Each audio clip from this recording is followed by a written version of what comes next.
You're adopting. I can't stand the thought of Nancy's biological child being my first grandchild. Divorce him and then adopt. Or just send that child to a foster home. My mother-in-law ranted. By the way, I am Nancy. There's no way I'm abandoning my dear brother-in-law's child to satisfy my mother-in-law's whims. Foster care or divorce, huh? Fine, I'll do as you wish. My name is Nancy. I'm 45 years old. I moved a few years ago to the countryside where I had lived for a bit when I was a child. In an era where remote work is the norm, I can live wherever I prefer. When I was in the city, my allergies were terrible, but they seem to have settled down since moving here, where the air is cleaner. Country living often gets a bad rap, but it seems to suit me well. The nearest supermarket is far away, and houses are spread apart, but I really like this spacious feeling. I thought city life was a hassle back in my 20s. Well, I was almost 30 at the time. Back then, I had just married Ken, and we had a very close, tangled relationship. But there was one big problem. My mother-in-law adored my husband too much. It's understandable, given he's an only child. She would call his workplace wanting to talk to him, and she harassed his girlfriends terribly. The things my mother-in-law pulled off out of love for her son were numerous. My decent husband was quite bothered by her. During our courtship, he completely hid me from his mother. To protect me, his princess, from the evil queen. If she found out, I was sure to face the same unreasonable harassment as his past girlfriends. But once we were married, I couldn't hide my identity anymore. I have someone I want to marry, she was told by my husband, and her reaction was extreme, to say the least. I know because I overheard the phone call. Let me meet her. If she's no good, I'll slap her down, she screamed. She must have felt betrayed. She was completely at ease thinking her precious prince had no lover, and then suddenly, there's a princess he wants to marry. Why did I marry a man with such a mother? Because I loved him, of course. There was no other reason. If I caught a cold, he'd rush to my side and make me porridge, or he'd cry more than me at touching movies, or he'd help a lost child find their parents and be late to our rendezvous. It's hard to tell if he's competent or not, but at his core, he's very kind. I just love that about him, and I wanted to be with him. So no matter what kind of monster his mother was, I was ready to face her head-on. Loving couples face many challenges, but in the end, they defeat the final boss and live happily ever after. That's the classic story. Don't worry. When I went to meet her for the wedding introduction, she immediately threw a vase at me, yelling, "You thief cat." People really say thief cat, huh? I was prepared. But it was quite the preemptive attack. A woman who never greeted me during dating is not a worthy fiancé. My son deserves a much better woman. I will not have an orphan as a daughter-in-law, and so on. She had a lot to say. Yes, I have no parents. But that's only because my father died when I was in high school and my mother passed away from illness when I was 20. It's not like I have some special background. And by the time you reach your 40s or 50s, most people will have lost their parents. To use that as a reason not to approve the marriage was appalling. Thankfully, my father-in-law rebuked her. Don't think you know a person's character just by hearing about their background, it's rude. Ken is old enough, just let him marry, he tried to convince her. But my mother-in-law isn't one to easily yield to her husband's words. In the end, my husband and I were never officially acknowledged for our marriage by her, and we secretly got married on her father-in-law's advice. Once we were married, we had one.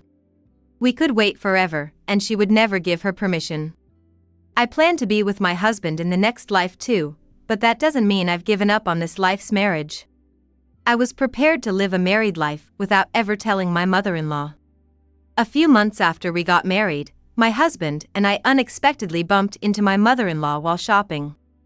Both of us had our engagement and wedding rings clearly on our left hands.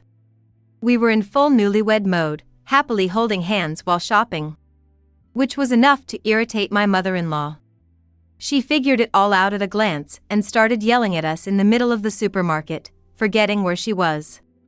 Apparently, she had heard from my father-in-law that we had given up on our marriage and broken up. Of course, my husband and I didn't know about this story. It seems my father-in-law had told her that on his own. Feeling betrayed by both her son and her husband, my mother-in-law was furious. I know my father-in-law was trying to protect us, but I regretted that we hadn't coordinated our story better to avoid such an easily discoverable lie. She must have felt deeply hurt by being deceived. The control my mother-in-law exerted over her son got significantly worse. My husband tried to distance himself from her, but she wouldn't allow it. She started showing up at our house every day and eventually moved in without going back to her own home. Why did we let her in the house, you ask? Day after day, she would ring our doorbell and scream through the thin walls, "Let me in. Are you planning to leave me out in the cold?" So, we had to let her in, at least temporarily. Of course, we tried several times to forcibly evict her. But each time, she would go to the police station and claim, "My son and his wife kicked me out." Feeling sorry for the police, I resolved to handle this domestic issue within the family, though I had no idea how to manage it. Despite numerous heated arguments and my husband repeatedly yelling, "Get out of our house," she refused to leave. To her, being disliked was exactly what she wanted. If I became exhausted and she left, it would be a great victory for her. So, she was putting her all into it. My mother-in-law began to intensify her harassment toward me. She would throw away my belongings without asking and ruin the food I cooked by dumping a whole bottle of vinegar into it, making it inedible. These were actually the milder incidents. What shocked me was the trash she put out. I found garbage bags at the collection site, marked in black marker with "stupid." I quickly turned the bag around to hide the writing, only to find "Nancy Thief Cat" on the other side. I had to flip it over again. At first, my father-in-law would come daily, hoping to take her back home, but eventually, he stopped coming. My husband also became too busy with work and exhausted from the daily arguments with his mother. Instead of telling her to leave, he began to ignore her. He even told me, "Don't bother making food for my mom, treat her like she isn't here." My kind husband had been driven to this point, which, in a way, shows how formidable my mother-in-law is. Initially shocked by being ignored by her son, my mother-in-law seemed to take it as her mission to get us divorced. She brazenly continued to live in our house. Then one day, we received the news that my brother and his wife had died in a car accident while out with their family. Both my supportive brother and kind sister-in-law were gone, which was incredibly painful. But I couldn't just sit around and cry. They had a 5-year-old son, Kyle, between them. At the funeral and wake, relatives were pushing responsibility around, asking, "Who will take him?"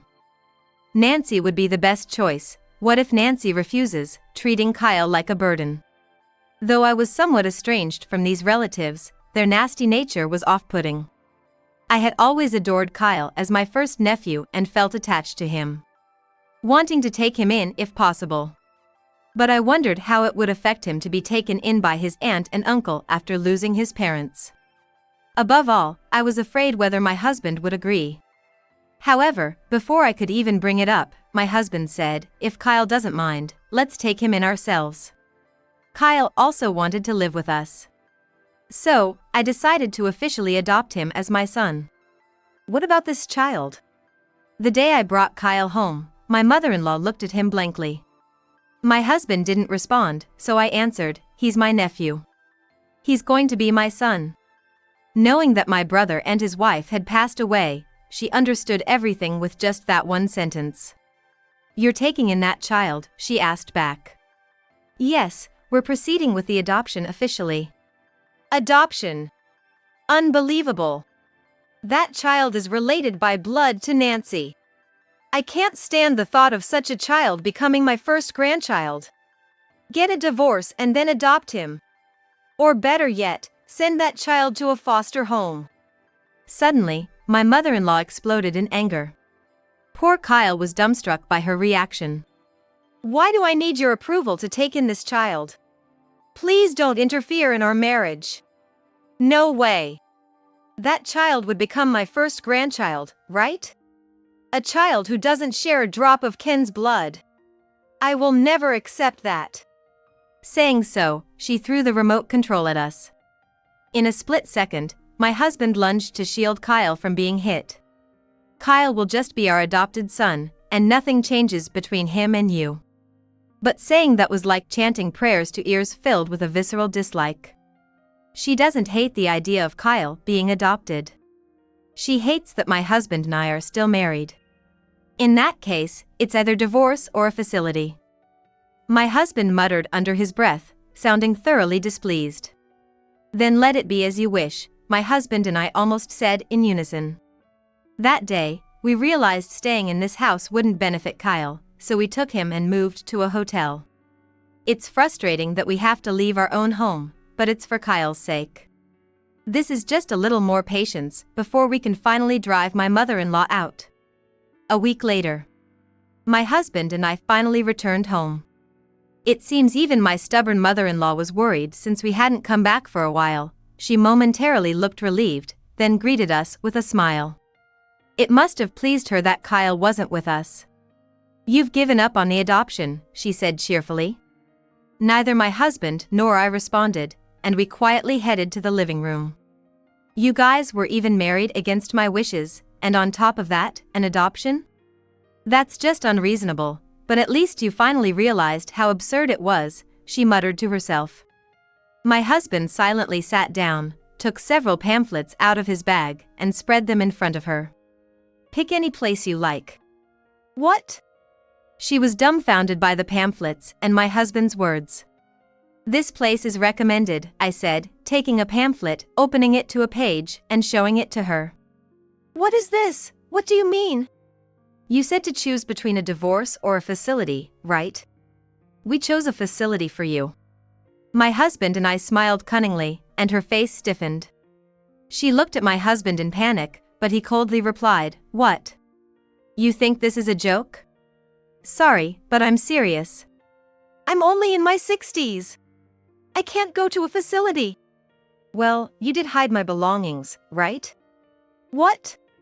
"You hid them despite me saying not to, right?" She didn't know how to respond to my words. That was just an oversight." "That's a symptom of dementia." "What?" "By the way, you always mess up the room after I clean it, right?" "I'm just bad at keeping things tidy." "No, you used to keep your parents' house clean, right?" my husband interjected. Her face tensed up. "I'm getting older, so." "That won't do. That's also an early symptom of dementia. Becoming unable to tidy up or starting to hoard junk. Speaking of which, Mom, you've been collecting a pop star's items. Those are junk, aren't they?" "Well, that's proof of advancing dementia." As my husband and I confronted her, she burst out, "What's wrong with you two? You told us to choose between divorce or a facility, so we chose the facility just as you wished." Just then, the doorbell rang at the perfect time. "Oh, looks like they're here," my husband said, and I nodded and rushed to the door. I opened it to find my father-in-law standing there. "Sorry to keep you waiting." "No, thank you for coming from far." Watching our exchange, my mother-in-law looked confused and said, "Why is he here too?" My husband then cheekily asked, "It was divorce or a facility, right?" "Let's go for a divorce." "What?" Suddenly faced with my father-in-law's declaration of divorce, she was left speechless. No one specified whose divorce or whose facility to stay. "We decided it's your divorce and your stay in a facility." "Why is it always me being blamed like this?" As my mother-in-law started making a fuss claiming she wasn't to blame, my father-in-law spoke up. "To me, it looks like you've just abandoned everything, including our home, and caused nothing but trouble for our son." "What?" "I've told you over and over to come back home. Stop bothering our son and take care of the house." "What are you saying now? Like some old-fashioned tyrant, take care of the house yourself." "Of course I am. But you've been taking on too much, like community work, right? You've left the house empty because of that, and now I'm the one handling everything. Naturally, I feel like complaining." Yes, my mother-in-law, a stay-at-home mom who loved being relied upon. Seemed to have taken on too much community work like creating documents and leading events. Since she left, she's neglected everything. Not wanting to trouble the community association, my father-in-law has been struggling to manage both his job and the work she left behind. He stopped picking her up because he became too busy with community affairs. I'm tired of this, it's becoming too much. Choose between divorce or a facility. This can't be. I'm not in the wrong here. I won't go to a facility. And I don't want a divorce. I feel like everything might go wrong just by being with you. Seeing my exhausted father-in-law, my mother-in-law seemed to think it was all over and just hung her head. You've been scheming to divorce us, but you should cherish your husband. He's a person too, and he might just divorce you. Oh, right, he is divorcing you. I chuckled, which must have really annoyed her, but she said nothing. Probably, she no longer had the energy. Thus, my in-laws got divorced, and Kyle officially became our child. And are we still followed by my mother-in-law? After the divorce proceedings began, she went back to her marital home. Meanwhile, my husband and I moved secretly with the help of my father-in-law. So far, she hasn't found us. Without money and being unfamiliar with the internet, it's unlikely my mother-in-law could find us out of state. However, as the property originally belonged to my father-in-law's family, she was quickly ousted and divorced. Apparently, during the divorce upheaval, she had tried to convince my father-in-law not to divorce by begging on her knees, saying she didn't want to divorce at her age. Being a homemaker, she had no savings. She tried to demand a share of the assets, but since there wasn't much to begin with, she's been struggling to live independently. Despite needing support, both my father-in-law and husband have abandoned her. She tried to depend on a cousin she hadn't been close to for years, but got turned down with, "We can't afford to support another adult. You need to manage on your own." She should get a job instead of relying on others, but she doesn't.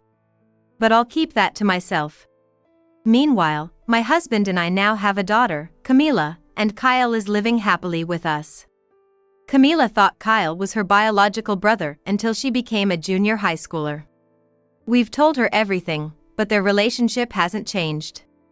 Sometimes like a brother, sometimes like a parent, Kyle looks out for Camila. When she was harassed by a neighborhood boy in elementary school, it wasn't us but Kyle who ran to help her first.